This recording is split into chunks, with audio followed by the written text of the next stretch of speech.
Welcome to episode 4, Beowulf's Fight with Grendel. Probably the most violent episode of this text. Beowulf has just given his manly speech to the fighters at Heret Hall. Everybody has loved the ethos, the examples that Beowulf has provided that he is the manliest man there was and the perfect fighter to defeat Grendel. So they throw a huge party. They listen to some music, some poetry, then they have some mead. And eventually they fall asleep.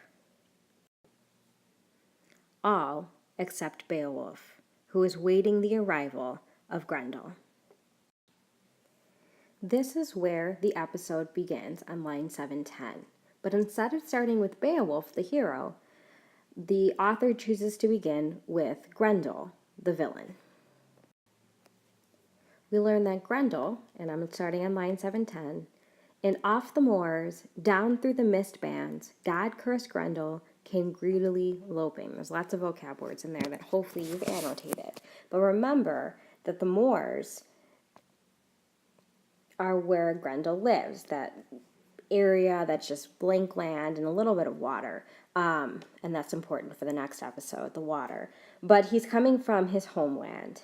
What I'm also noticing here is that Grendel, and I'm going to box in his name because he's the one being described, is being described here as God-cursed. He's greedy. So we get this description of Grendel, and then hopefully you've also noticed that we get this Christian ideology that he's cursed by God, and this is what makes him a villain. So I've annotated that on the side. We're going to continue to track in this stanza the description of Grendel and what makes him a remarkable villain, which you can probably guess is a lot of violent things. So I'm going to continue now on the third line here.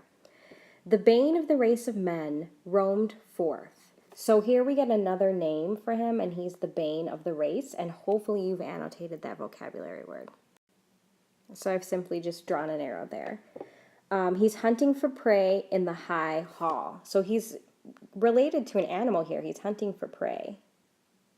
So here we get what makes him remarkable, and he's animal-like. So I've marked that in the margins, and now we continue. Under the cloud murk, he moved towards it until it shone above him, a sheer keep of fortified gold. So we have some repetition here, which I'm going to mark in my color for summary, which is blue. Now, the huge question here is this pronoun it. What does it refer to? And I'm going to box in what it refers to. Its antecedent here, which is fortified gold. So it's this gold that Hrothgar has been keeping. The text continues. Nor was that the first time he had scouted the grounds of Hrothgar's dwelling. Dwelling is a place you live. Although never in his life, before or since, did he find harder fortune or hall defenders. I'm feeling like this is a really good time to summarize here because we're getting a lot of level 1 information. So we've seen so far, if I'm going to paraphrase, that Grendel is coming from his home in the moors and he's looking for what he's going to eat. I wanted to paraphrase the word prey. He comes again, because remember this has been going on for many years, to where Hrothgar lives, his Heret Hall. But when he comes there for the first time, he sees that there's a lot of defenders, and we know that's because of Beowulf. So I'm going to paraphrase that here in the margins. So I've paraphrased it on the side, and I had to make sure to use my own words. So if you pause here, you can look at the summary and see that I've used my own words and copy down the summary into your guided annotations. At this point, I'm going to continue on now to line 720. So we get spurned and joyless, he journeyed on ahead and arrived at the bawn. And hopefully you've looked up that vocabulary word. But we get some more description of Grendel. He's spurned and he's joyless. The text continues. The iron braced door turned on its hinges when his hand touched it. Then his rage boiled over. So I'm still tracking. I see his rage is boiling over. He rips open the mouth of the building. So he's ripping opening that door, maddening for blood. And here's more description here. He just wants blood, pacing the length of the patterned floor with loathsome tread. So he's pacing means to go back and forth. He's got this loathsome step that he's taking. It's very scary. While a baleful light, flame more than light, flared from his eyes. And then we get this beautiful imagery of this light that's coming out of his eyes. This flame that's coming out of his eyes is how much of a monster he's described here.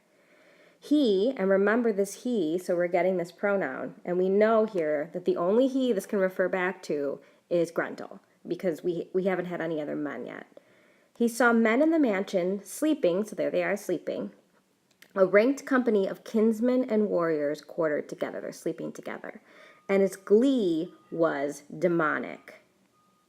I'm underlining that because that's another description of Grendel. Picturing the mayhem, before morning, so this is what he thinks will happen. He would rip life from limb. So let's box in what he's picturing because this is his imagination. It's not what ends up happening, but it's what he thinks is going to happen. So he sees all these men sleeping where he is. So what he wants to do is to rip them limb from limb, eat them, devour them, feed on their flesh. But, and there's the big but, this is what tells us that didn't actually happen. His fate that night was due to change. And his days of ravening had come to an end. And again, we get fate. So I've underlined a number of things, and I haven't stopped to mark in the margins to kind of show how this type of annotation might go. So I know when I was tracking, I did notice this pattern, first of all of these violent tendencies for Grendel. So that's the first thing that I'm going to mark on the side, are what make him a remarkable villain, which is violence. I have put that up here, but it's so far up that I want to make it nice and clear, this clear structure. I'm going to add it down here as well. All right, so I've added that, what I noticed about that pattern, to the side here. So what made him remarkable after I looked back was all of his violence and anger. So as I continued, I see here demonic, and then I also see fate. So I know demonic, demon, that comes from the Christian Bible. So here's some Christian ideology or beliefs. And then fate, I know, is pagan. So here are some pagan ideologies. So I can go ahead and track that in the margins as well. Okay, so I've tracked those on the side. Finally, there's a whole other level 1 issue that's happened here in the second part of the stanza that I want to summarize. So, to paraphrase, Grendel has ripped open the door with his power, and he imagines all of the violence that he will ensue on the men. But we learn this is not what actually happened, so he's daydreaming. So I'm going to paraphrase that on the side. Okay, so I've summarized that there on the bottom. It was kind of hard to fit in, so hopefully you can find a space. But to paraphrase, I said, Grendel rips open the hall door, finds the warriors asleep, and imagines violently eating them. But fate intervenes. So I wanted to make sure I added that in there. So that's the end of the first stanza. The bottom part here is going to jump and focus now on our hero. So notice the clear contrast. This first whole stanza was talking about the villain, and now we're going to contrast that villain with our hero, which is Beowulf. So it starts right away with the description. He is mighty and canny. We don't get his name, but remember during this time, your male family members really influenced how other people see you. So remember that he's Hygelac's kinsman. So this is Beowulf. He's keenly watching for the first move the monster would make. So we get here this summary of what Beowulf's doing. Well, all this time in that first stanza, Grendel's walking back and forth. He's breaking down doors. Beowulf doesn't do anything because he's smart and he's thinking out his plan. He's strong and he's smart. So he's just watching and waiting to see what the monster Grendel will do. So because this is a good level 1 bit of information, let's just stop really quick to shortly paraphrase. All right, so to paraphrase, I said Beowulf watches Grendel to see what he will do. The text continues by saying, nor did the creature keep him waiting. So here's our antecedent. Here's who's going to be discussed now, is the creature, which we know is Grendel. So here are our verbs about what Grendel is doing. Grendel struck suddenly and started in. So here are all the things he's going to do, and I'm actually going to track this in the right color. He grabs and mauls a man. So hopefully you looked up mauled. It's very violent and very animal-like. So he grabs and mauls a man on his bench, bit into his bone lappings, bolted down his blood, and hopefully you looked up bolted, and gorged on him in lumps. So he doesn't even eat him whole. He like breaks him up into parts and then eats each little part. Again, very violent. Leaving his body utterly lifeless. And again, what I'm tracking here are all the violent things that Grendel is doing. I'm noticing that trend. That's what makes him remarkable. So he continues, leaving the body lifeless, eaten up, hand and foot. So he eats him up all the way. Venturing closer, his talon, so we learned something about Grendel here, and this is really level 1, what makes him a monster, is that he has a talon, and I'll come back and paraphrase that, was raised to attack Beowulf where he lay on the bed. So he's going to attack him, Beowulf's pretending to be sleeping. He was bearing in with open claw when the alert hero's comeback and arm lock forestalled him utterly. So we're going to get a big difference here, because Beowulf is coming into play. So let's pause here because now this is totally going to change. So first, let's pause and see what we've annotated here. So I can see the trend pretty clearly here of all of these violent things that Grendel is doing, and I've paused again because I can see the shift is going to happen to Beowulf. So it's time to paraphrase or track. And in this case, I think a good tracking would come into play on the side. All right, so I've tracked and I've paraphrased on the side. And now we're going to continue. So I'm going to come back here where he raised to attack Beowulf where he lay on his bed. He was bearing in with open claw, and remember that he is referring back to Grendel because he's the only one with a claw. When the alert hero's comeback and arm lock forestalled him utterly. So we get this nice trait here for Beowulf that he's an alert. And he arm locks him, and that's the summary here. He grabs Grendel's arm and he arm locks him. The captain of evil discovered himself in a hand grip harder than anything he had encountered in any man on the face of the earth. So we have this repetition with any, and that's really emphasizing Beowulf's strength. He's stronger than any man. And we get this name, Captain of Evil, for Grendel. Let's continue, and then I'll add the side annotations. Every bone in his body quailed and recoiled, but he could not escape. So we're getting this repetition with his and he. So we can see what's happening to Grendel here. He's stuck and he's in pain. He was desperate to flee to his den and hide with the devil's litter. So now his traits have changed. His attitude really has changed. Now he's desperate. I'm going to circle this because now it's an attitude instead of a trait. So I'll circle that to remind myself when I come back to do the side annotation. So he wants to go home, and he's going to be with the devil's litter, which is Christian ideology. For in all his days he had never been clamped or cornered like this, so he's stuck. Then Hygelac's trusty retainer recalled his bedtime speech, sprang to his feet, and got a firm hold. Fingers were bursting, the monster backtracking. So here are all of the feelings now for Grendel. And I'll do these in summary color. His fingers are bursting. His fingers are hurting because he's stuck in this arm lock. And the monster is backtracking. So that's him. And now the man, which is Beowulf, is overpowering. So we get this strength again from him. The dread of the land was desperate to escape. Here's another name, so I'm going to do that in tracking. Another name for Grendel.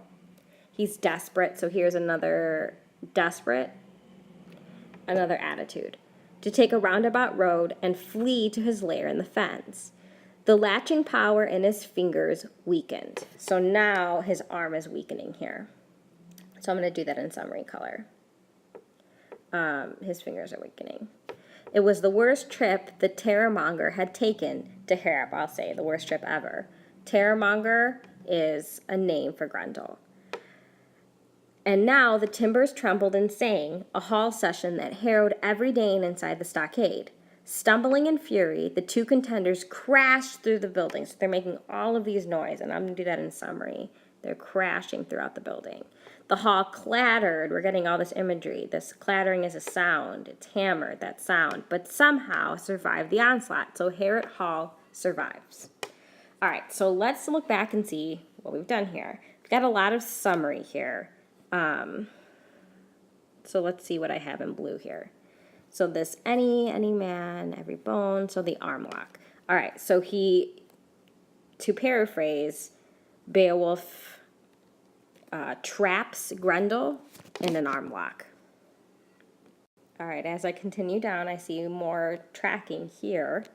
And so as I look back, I remember now that I circled the shift in attitude for Grendel. So I'm going to annotate that shift in tracking. So remember that shift means a change, and we went from his daydreaming in the stanza before to now he's desperate to go home. All right, so now I'm continuing down, and I see that I've got some blue, which means summary, which means, let's see, Grendel's arm starts to weaken, and then we get that wink in, and they begin to fight throughout Harrod Hall. So I'm just going to add those all together in one paraphrase. All right, so I paraphrased it there on the side. Now I'm noticing what else I've annotated here, and I noticed these two names for Grendel. So I'm going to annotate those. And then also, I kind of left this one up here on its own, Devil's Litter, that was Christian ideology. All right, so take a second and make sure you have all these side annotations before you continue. So notice that I've modeled that you don't have to start and stop and write in the margins every second. You can underline and box in and circle as you go, but then make sure you always go back and add those side annotations so you really understand why you underlined what you underlined, and you can notice the trends that you've been annotating and track those things. All right, so it's going to be your turn, but let me help you chunk or section off what you're about to read. So in this first stanza, as you read, you need to notice that this is the imagery here, and I'll tell you what to track in a second, but you're going to continue seeing the fight between Grendel and Beowulf. The side annotation that's already here will let you know that this section is when Beowulf's thanes, or the men that came with him, start to defend him. So you'll see some people now defending Beowulf. In this final section, as we could have guessed, Beowulf wins, yay, and defeats the mini-boss Grendel, because this is not his final boss. He's got 2 more mini-bosses after this. But he defeats him in this final section, so you'll see that in this final stanza. So now let's see what you have to track and summarize as you read this final section of this episode. All right, in the your turn annotations, because you have such long stanzas, and also because there's a lot of level 1 information during this fight, there are more things for you to summarize and track. So remember, each element here are things you're going to track throughout, and the S's are specific things you should be looking for level 1 information. And there is a great deal of that because there's this huge battle happening throughout this episode, especially this end part. So make sure that you complete the your turn annotations. All right, good luck, and please let me know if you have any questions.